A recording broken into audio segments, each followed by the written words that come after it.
I can tell you that I first knew him when he was ambassador to the UN and Barbara Bush. I was a young White House staffer, and he exemplified to me then all of the kinds of qualities you want in a leader.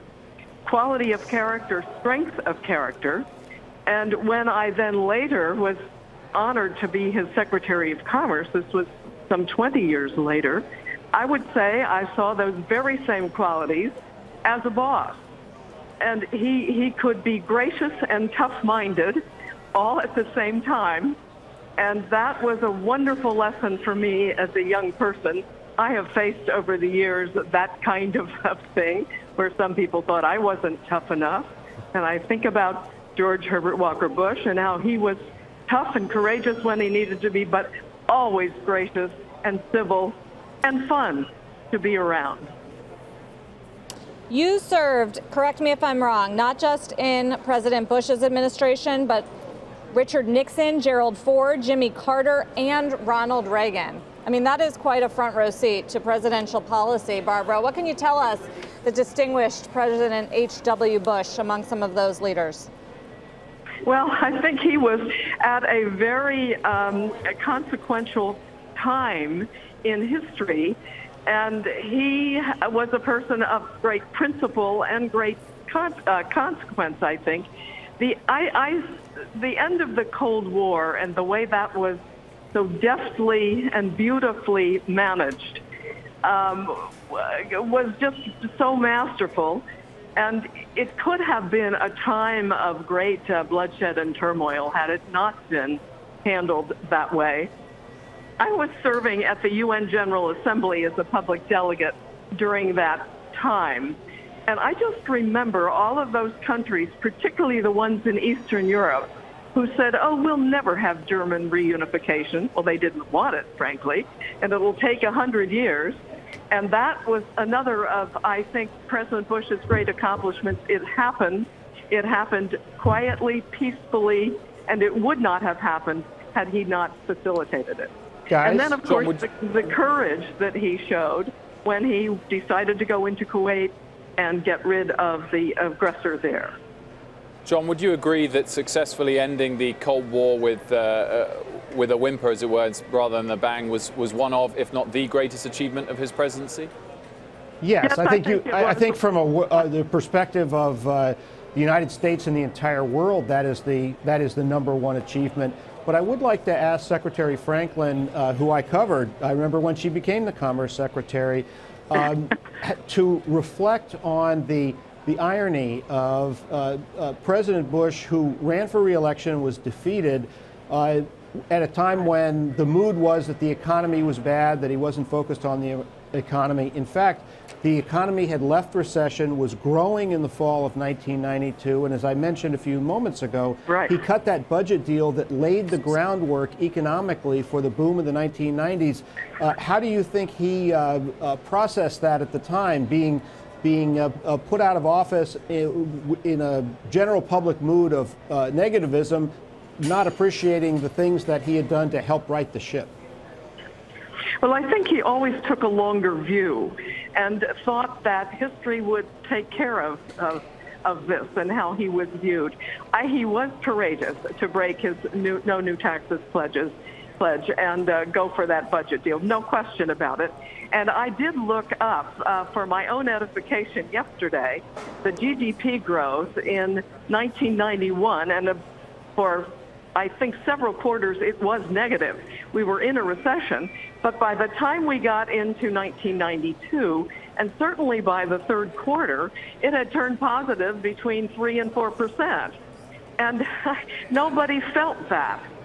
That was really the problem, and I think it was a factor in his defeat. And at the time, there were some people who accused me of cooking the books, and you really can't cook the books if you're the Commerce Secretary. That's all done by professionals. But it just was that no one really felt that recession had come to an end. And I felt he gave a great present to the new incoming administration.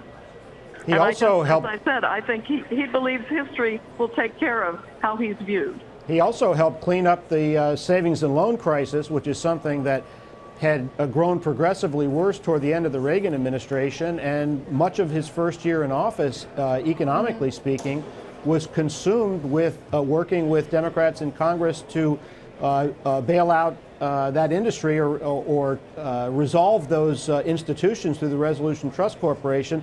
That, I think, is something that he has not gotten sufficient credit for. Yeah, and there's I something else, Barbara. agree.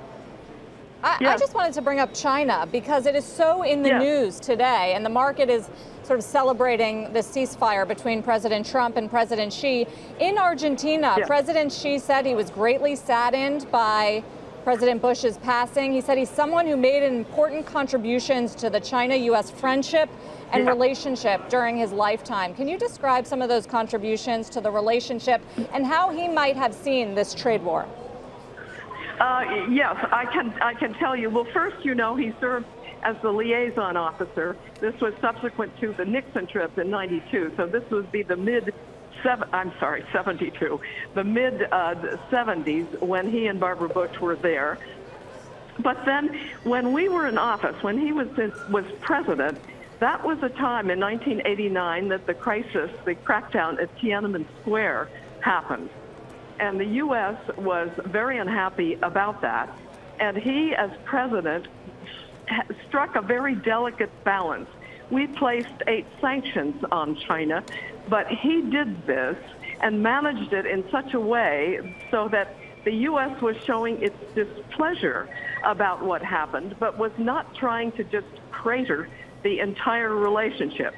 And that took a great deal of skill, a lot of it behind the scenes, but he did do it. And then before we left office, actually it was after he had lost the election, he called me and said he wanted me to go to Beijing and he wanted me to restart the economic relationship, which of course had stalled since Tiananmen. And I was to do it before we left office in January.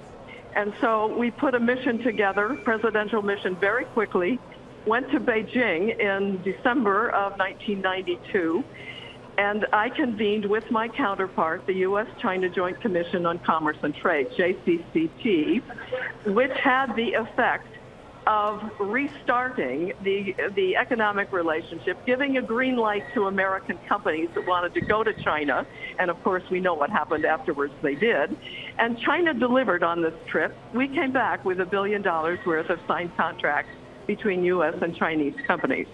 The other thing he wanted out of that trip was the removal of a sanction that banned high-level government-to-government contact. And he wanted that gone, and my trip took it away, of course, that he wanted it gone so the new administration could continue its engagement with China unencumbered by a sanction like that. And I think that's the kind of thing that Xi Jinping is remembering, all of that about President Bush. He did contribute to the bilateral relationship that has stood the test of time, and I'm hopeful now that this truce has been called, that we will make some progress in improving the bilateral trading relationship.